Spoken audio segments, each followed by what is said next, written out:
Listen, Shakur, look, before I get into any boxing, I was strolling on Instagram a couple of days ago. I had no idea you and your girl and you with no shirt on, all oiled up, showing your baby that is not born yet, a little girl. I just found out behind the scenes. It's a new life for you. You have new meaning, another reason to live. Like, how are you feeling mentally and emotionally about that? First and foremost, I'm really motivated for Saturday. So even with that and all that's going on, I got a lot more motivation added to my game, and I got another reason to do this. So I'm locked in and I'm ready to perform. Whose idea was that though, for you to take your shirt off and oil up in that picture? Nah, that was her idea. Okay. Yeah, why you keep talking about him being oiled up, bro? I'm just trying to picture that conversation, like whose idea was, and Shakur agreeing to it, or kind of chopping it up. I ain't agreed to it at first, but she wanted me to do something else that was worse than that, and I ain't like this. What was that? Let me guess, she wanted y'all to be naked together. Nah. It was something else. It was some weird. I don't know, some type of shit that I wasn't gonna do. I ain't gonna lie. And then, we just switched it up, and I just did a little no shirt thing. Cool, nice pick. Yeah, all right, so check it out. Speaking of that, in those pictures you look kind of big. Now, when you talk about Jamel Herring, he moved down 4 years ago to this division, super featherweight, and you just moved up 2 years ago to this division. But do you feel like the bigger guy when you already sized him up? Nah, he the bigger guy for sure, but like I said, I don't think size and stuff win fights. I feel like skill win fights. I feel like when Valdez just fought Burchell, I feel like Valdez was a smaller fighter and Burchell was the bigger fighter, but Valdez won because he was the better fighter. So at the end of the day, it don't matter who the bigger fighter in there. It's all gonna come down to. I mean, we understand that, but when you was face to face, you was like, yo, you look small. He's like a bully. Like, he's somebody who came down from 141. And he's fighting with smaller guys, so he's kind of bullying the smaller division. But I ain't never been scared of bullies, so it don't really matter to me. I mean, and listen, you were a big hunter and a big featherweight. Even at 130, I see you to be a big guy. Now, I know you apologized for some reason, even though you won every round in your last fight. To me, it was a good performance showing skill and defense, but you felt like you didn't do enough to please the fans. Are you going into this fight with a different mindset? Like, I have to hurt Jamel. I got to let these people know that I can be exciting, or is that the furthest thing from your mind? Now, that's the furthest thing from my mind. You got to realize every fight ain't going to be the same. Every style ain't going to be the same. That guy, he had an awkward style, which Jamel do too, but he was a little bit more awkward. He was real strong. It's just styles make fights. So you gotta realize I had a bunch of good performances before that. You can't just judge me off of one performance and then I go in here with Jamel and think it's gonna be the same thing. And even with that performance, it's like I dominated even on the net. Yeah, no, I mean, I wasn't judging. I'm saying, people were saying that out there, and even yourself, you said something about it, but I thought it was a phenomenal performance, to be honest. Yeah, even on a bad night, I feel like me at 30%, I showed that I could dominate a fight and still not get touched, not get hit, and do what I got to do. So at the end of the day, I ain't really thinking about that. I'm just worried about performing and looking good on Saturday. Right, that makes sense.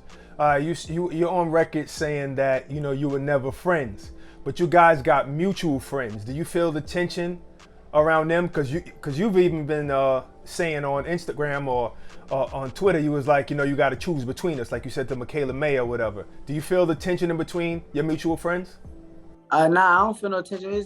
It's war. So at the end of the day, when people go to war, it's like you're gonna be on one side, you're gonna be on the other. It's not, I'm gonna stand in the middle or be in between.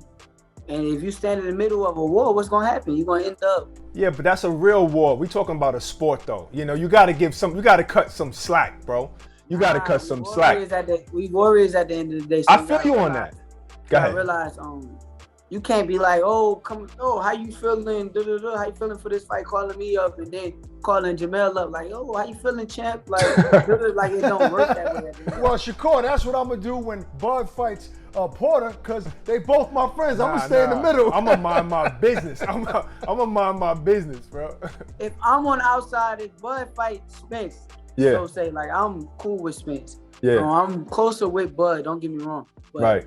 if Bud fights Spence, you think I'm gonna be right there? Like, well, I'll probably You gonna choose a Bud. side? But Yeah. You will be there. You will be I there. was real close with both with somebody else. I'm gonna sit on the outside and Right. not have nothing to do with it, and don't say nothing. And I'm not gonna say something to this person, then this person. Right. I'm not doing that because that's like choosing a side at the end of the day. Like, Okay, that I understand. So if you already said that y'all wasn't friends, but how do you feel about after the fight? Do you feel like it's gonna be awkward now between you and him because you said that, or you feel like on your part you could be like, it's all good now, let's be cool? on my part, yeah, we can be cool. I don't care about that. It's war right now, so after the war, you know, we just chop it up. We No probably doubt. go out to eat right after I beat him, but at the end of the day, I'm not cool with nobody that I'm about to just be in the ring with fighting. Plus, that's Jamel's game plan. Jamel like going in the ring and dapping dudes up and being all friendly with them. Like, he like being friendly, and you know, you just watch his fights, he dapping you up like 30 times. All these dudes dapping them up too while he beating them up. Like, Listen, Shakur, is there any pressure of fighting in Atlanta and bringing a crowd out? Like, we were there when Tank fought a couple of years ago, and it seems like Atlanta's a good city, you know, for young stars to fight in. Or do you feel pressure about ticket sales or anything like that? nah, I don't feel no pressure about that. At the end of the day, my grandfather always told me, like, you worry about the things that you got control over. You can't worry about things that you don't got no control over. So I'm not worried about that. I'm focused on the fight. Hopefully fans come out and watch a great fight. If they don't, they missed out on a championship elite level fight, and that's on them today. So I'm focused on the things that I got control over, and I'm gonna try to bring as much people as I can to the arena and try to fill the stadium as best as to my ability. But I can't do nothing outside of that. Right. Well, here's something that you don't have control over, but I still want to know your opinion. The Ring magazine has Chris Colbert number 4, I believe, and they have you number 5. Do you feel like that's proper in that division, 130? Nah, I don't agree with that. I think B-Hop ain't really been in no big fights yet, and I ain't been in no big fights yet. But I feel like as of right now, I feel like I fought better competition. Like, I know who he fought, but I feel like just the 2 names with Chris Diaz and Joette was the 2 solid names that's on my resume already. And then you got me fighting for another title, and B-Hop never even had a title yet.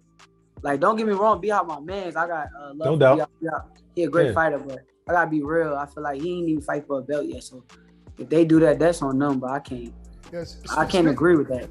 Speaking of belts, Shakur, here's a fighter that you've always been open about, liking his style and the way he fights. Canelo Alvarez has a big fight ahead of him on November 2nd. I want your opinion on that because you say skills pay the bills. Caleb Plant is known to be a guy with skills, but does he have enough skills to beat the pound-for-pound top dog? I think it'll be a great fight. I think it's gonna be a real fight. I don't think Canelo just gonna go in there and just make it look easy. I feel like he gonna have to bite down and actually fight with Caleb. Caleb already expressed to the world and telling everybody he's not gonna just be no dude that go in there and just let Canelo do whatever he wants. So I feel like it's gonna be a great fight at the end of the day. I can't tell you who's gonna win. Caleb Plant is a hell of a fighter. And come on, but give me lean to whose side you leaning on if you had to put money on the table. Come on, give me something, Shakur. Oh man, I can't, because at the end of the day, like you just said, skills win fights. But then you gotta really think about it, like they both skillful. Like it's not just like. But you've always said that Canelo was your favorite fighter. I mean, I don't know if that's the case, but the last time we spoke to you, you felt like he was a top dog. So has that changed? Your opinion changed about that? Nah, you just gotta realize when it's somebody else that's thorough in front of him, and Caleb is a thoroughbred too, but he gotta have more than just the skills to beat Canelo. Like, it's gonna take a lot. So, like I said, I can't really sit here and tell you who's gonna win. Yeah. All right, so let's just say Andre Ward came back out of retirement and he was to fight Canelo right now. Who would you give the edge to? Andre Ward. That makes sense. But that's what I'm saying. But you gotta understand that because of Andre Ward, we seen him in these big fights. We seen him in big moments. We seen he's not gonna fold. He's sharp. His IQ is at a really high level, and he's bigger than Canelo. And at the end of the day, I feel like he'll beat Canelo. So with Caleb, we haven't seen Caleb in these moments yet. So we know he's skillful. We know he can fight, but we don't know if he's ready for this type of moment, so we don't have to wait and see. Did you get a chance to catch Devin Haney and Teofimo Lopez on the Dazn broadcast going back and forth, arguing? And if so, like if those dudes do fight, man, what about how does that fight play out? Oh, that's a good fight right there. That's 50-50, hell of a fight. I think T.O. probably fought the better competition, but Devin is real skillful. Devin got great feet. He got great boxing skills, long arms, great jab. I don't think that's no Lomachenko that Teofimo would be preparing for. Being that I've been in the ring with Lomachenko before, I feel like Lomachenko's style is like he's not really sharp and fast like a Devin Haney. Devin is like sharp, fast, and got skills. I don't think Lomachenko is like that. So I think that it'll be a great fight. Wow, I never heard nobody say that about Lomachenko. Nah, don't get me wrong. He's skillful, but like to me, I think he's like his feet is his best attribute. Like his feet is like what separates him from everybody else. So yes, and he throw a lot of punches, but he don't come out like no real sharp fighter, like quick. I know what you mean. Like, you're gonna see twitchy, blazing hand speed. And you watch Teofimo when he fought him. Teofimo hand speed was a lot faster than Lomachenko. So I don't think that Devin is just gonna be that easy. Like I don't think he's low. All right, so I've been looking on Instagram because I posted a picture of you and Jamel, and some people are saying it's going to be a high-level chess match, and some people are saying that you're just going to beat him, and then some people are saying that Jamel's going to walk you down. How do you think Jamel is going to approach this, and what do you think the fight's going to look like?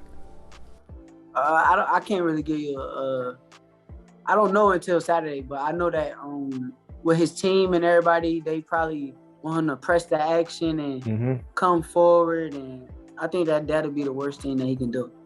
Can you tell me who you walking out to on Saturday night? What song? Oh, y'all gonna see. It's somebody that's real good. Y'all gonna see. All right. I can't tell everybody. It's a surprise. All right, why don't your girl do a song for you? Oh yeah, nah, we ain't gonna do that. You know, I don't. I love my girl, but I don't listen to female music. I listen to her music though. I got you. We fixed that up real quick. But listen, Shakur, man, we can't wait to see this fight, man. Looking forward to it, man. And good luck on Saturday night, champ.